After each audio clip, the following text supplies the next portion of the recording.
Hey guys, welcome back to another episode of our Road to Master. Today we're kicking things off at Diamond 3, 99 LP. Last episode I had no idea what LP we were on, but apparently we finished things off at 99 LP. So, we're pretty close, we're almost in our promos, just got to win one more to get in there.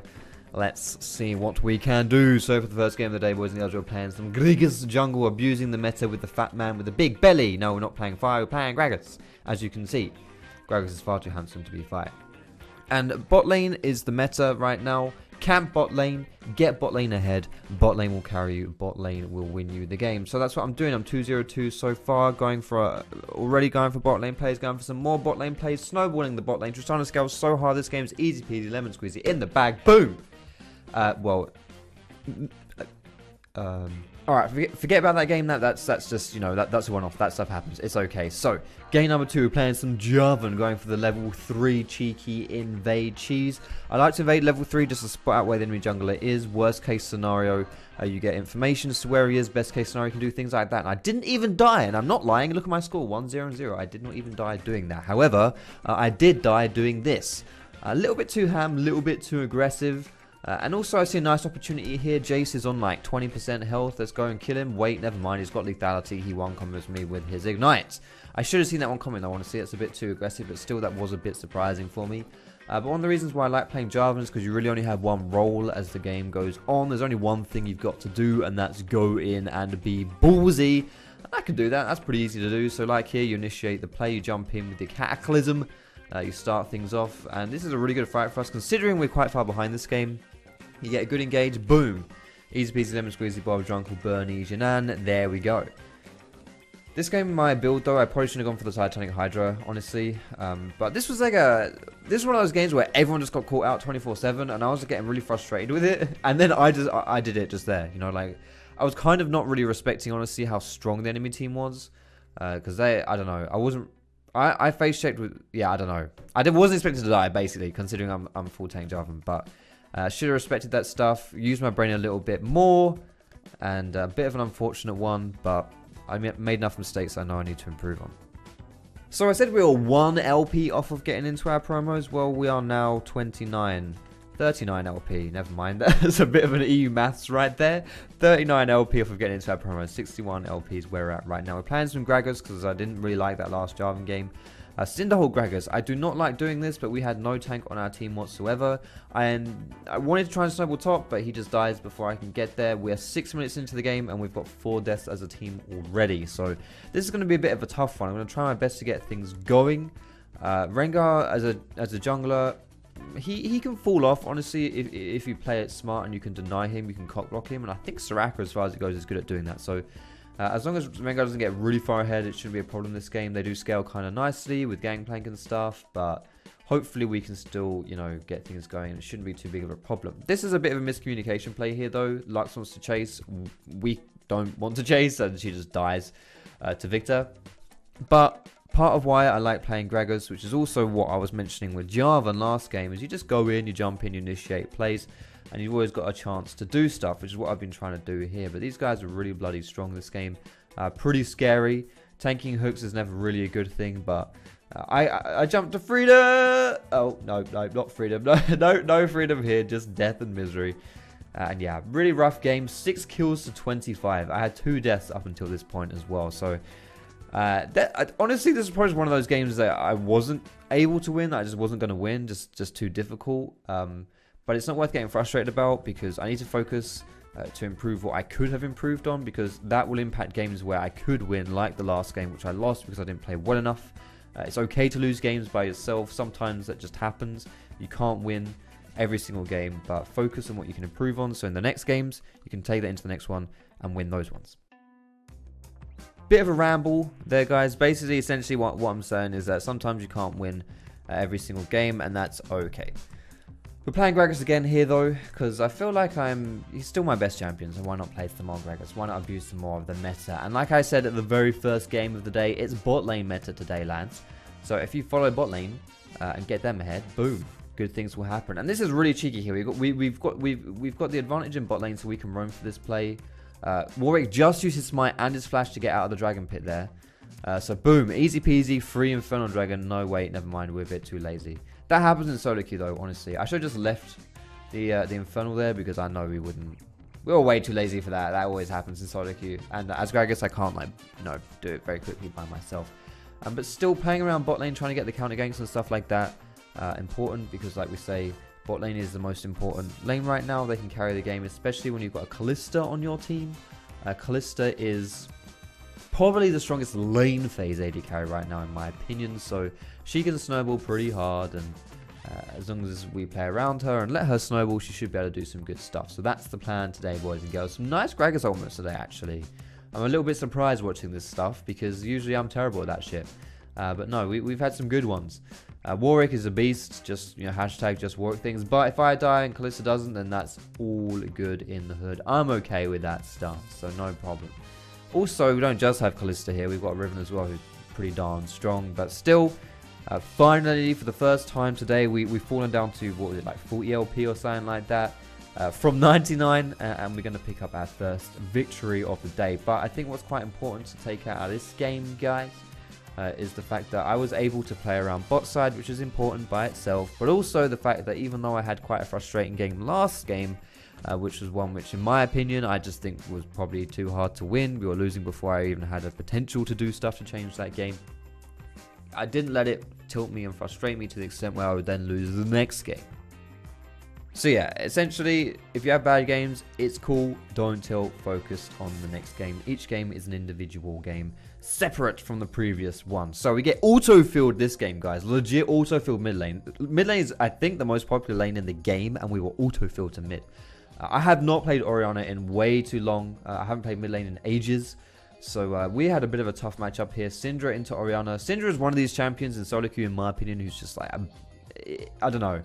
She's a beast for solo queue. Like she can stomp lane. She can do it all really. If you're a good mid laner, she stomps bad mid laners, I guess, if that makes sense. So I'm not happy to see a Syndra. But my plan was just to farm and chill out and then play for the team fights, which is honestly, you can see it by my score and stuff that we managed to do that, so it's not too bad.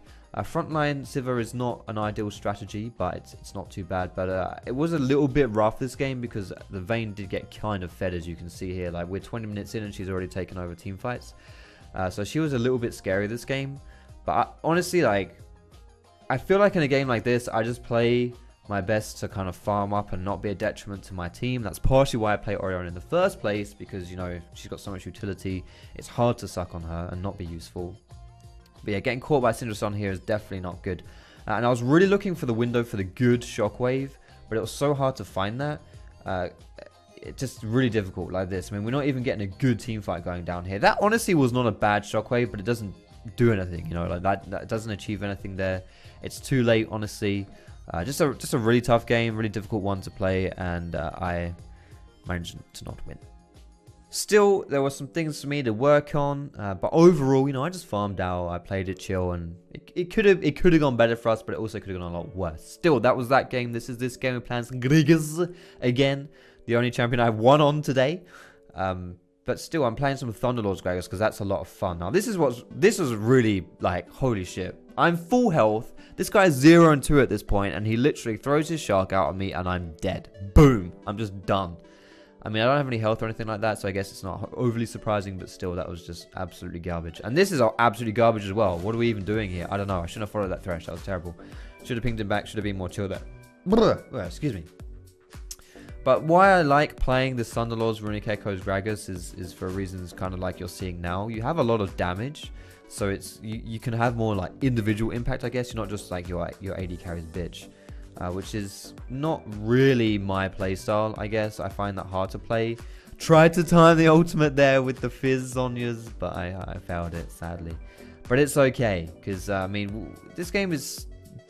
We're still winning this game, right? So that's cool. And I've got the Knight's Vow as well to play around the carries here, because we have carries in every single lane. Talon, Cassiopeia, and Lucian, so... To be honest, this is probably a game where I shouldn't have gone Runic Echoes. I like playing it, but if I were to choose a game where Cinderhawk would have been better, this is probably it. Because all I have to do here is be a frontline for my team. But I was still able to be the frontline. I was still able to do good stuff here. And that's the important thing, really. I mean, I feel like people talk a bit too much about builds and optimal builds and all that shit. And people blame builds for losing a bit too much. You know, if you've got a poor build, like, oh, we can't win, you got a shit build. When really, I feel like it only really just comes down to how you play, not the builds. Essentially, anything in League of Legends, when you're playing, anything that you're like, oh yeah, we lost because of this. If this isn't you saying, because I didn't play well enough, then that's bad. Just anytime you do that kind of shit, just making excuses for yourself, and yeah, you're not going to improve like that. So, some more Gragas here, but I'm switching up the skin. We're still going Thunderlord's Gragas because that's fun as heck. We're trying to keep up the win streak you got here. This is such a clean executed gank. Look at that. Ease perfectly into range for the ultimate. Perfectly placed. Some beautiful stuff. Again, sitting on bot lane a lot this game. Why? Because it's bot lane meta, boys. That's all it is. Just sit on your bot lane, get them ahead, and pray that they can carry. Normally they can. I know we had that first game, but normally they can carry. This is a pretty cheeky play, by the way, in general. If you kill people and you have the opportunity to sit in that bush there that I came out of at the beginning of this clip, then you can get really easy return kills, because people don't really expect you to stay there, and they think they're safe, but if they're squishy, like the AD carry generally is, well, you can do that in top lane as well, obviously, and if it's a squishy top laner, then it applies there too.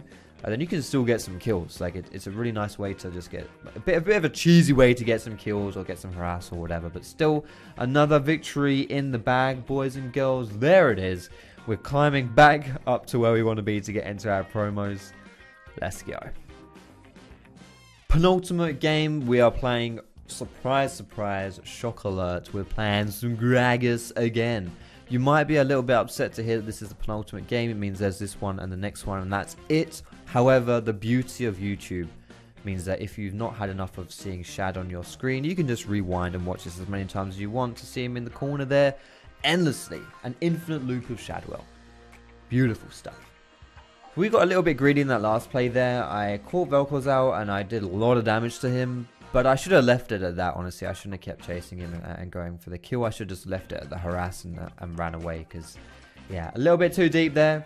But still, Q, spin, ultimate. My face says it all. I am dead. That's a bit ugly there. But look at my build here, by the way. This is like one of my... I love this build. If I can get ahead enough in a game to use this build, I love it so much. And honestly, look at the score as well. We're pretty far behind this game. Well, not really far, but a little bit far behind this game. 26 kills. Or whatever it was. It's changing now because we're in a team fight, but you know what I'm trying to say. I was doing really bloody well this game. Like, honestly, this is probably one of the best games I've had all season. I was carrying this game so hard. I was trying my best to just like hard carry. My team was appreciating me. You'll see in a little bit. My team appreciated me this game. I did some good shit. But in general, guys, if you're looking for a pretty high impact Gragas build, which isn't just like a meta save boring build, I love this so much. Runic Echoes, Frozen Fist, Abyssal Mask, Thunderlords. How hard can a jungler carry? Well, good question. It doesn't happen very often, so I'm not sure I can answer it. But apparently, it happened this game somehow. 8, 3, and 13. I had a crap ton of damage. Where did the G come from there? I don't even know what I was trying to say. How did I even mix up my words to stick a G in there? I wasn't even going to say a word that began with G. Okay, whatever. Good thing there's only 2 more games left, because my brain apparently is out of it now. So still, fun build, fun game. Righteous Glory means you can run in and just get some stuff going. My belly is just flying all over the place here. It's on a really low cooldown. It's beautiful stuff. Excelente. And we get popping off for Le Victoire. So now, if we win this next game, guys, you know what happens, right? We're in our promos. So let's try and do just that. We have a vegan Teemo main in the mid lane. We're not sure how that's going to work, but some beautiful counter ganking to start things off for the first part. A Thunderlord's bonk coming through there, bringing us the 400 gold. And we're going to pick up a second kill as well. Beautiful stuff. Another gank into the mid lane here. Catching out Echo with my big belly and a Thunderlord's proc. I love this build so much. It's so fun to play this build, legit. Holy moly. Anyway, we have a Yasuo top as well. So this is probably not the game you want to see if you're going for... it's kind of like a must-win game for your promos. You don't want to see this stuff. A Yasuo top, come on. Who wants to see that? I don't want to see that in any of my games. Let alone a game where I really want to win. Still... we're getting some good stuff going here early. 6, 3, and 6 at the 23-minute mark. Not too bad stuff. First team fight of the game here. First big team fight of the game here. That Teemo, by the way, Frozen Bloody Mallet and Nash's Tooth. Kind of a scary build. But still, Kha'Zix catches off the Vayne. I get a nice EQ flash for the 3-man. knock up, synergizing into the Yasuo ultimate. Beautiful stuff here. And I'm right now in my brain calculating the precise amounts of damage I'm going to be taking here so that I can survive on a sliver of health. 100% calculated, no luck involved whatsoever. I am just a mathematician. That's what it's all about. I'm actually pretty into maths. I used to talk about maths all the time. My friends would argue about it. In fact, actually, I think that's why they called me a maths debater. I think that's why they called me that, at least. Can't think of any other reason. Anyway, we don't need any of that shit because we're playing some more League of Legends, guys. Let's not get distracted and talk about my math prowess. My League of Legends prowess is where it's at right now. 8, 4, and 12. Blitzcrank, mate. I'm not sure you want to grab me there. But that's fine by me. I'm okay with that. And look at it. We did it. Look at them. Look at my smile on my face in the corner there. I'm happy about this one. I'm happy about this one. We started this pretty poorly today, guys. We're 99 LP. Went all the way down to like 40 LP. And boom. Finished in our promos. So next episode, guys, will be in our promos. We'll see if we can finally get into Diamond 2. It's been too long. We've been out of it for way too long. But still, thank you so much for watching the video, guys. I hope you enjoyed it. Cheeky thumbs up if you did. You can subscribe to me for more Vegans content. You can find me on Facebook, on Twitter, and keep streaming at twitch.tv/Foxdrop. Peace out, guys. Have a good one. I'll see you in my next video.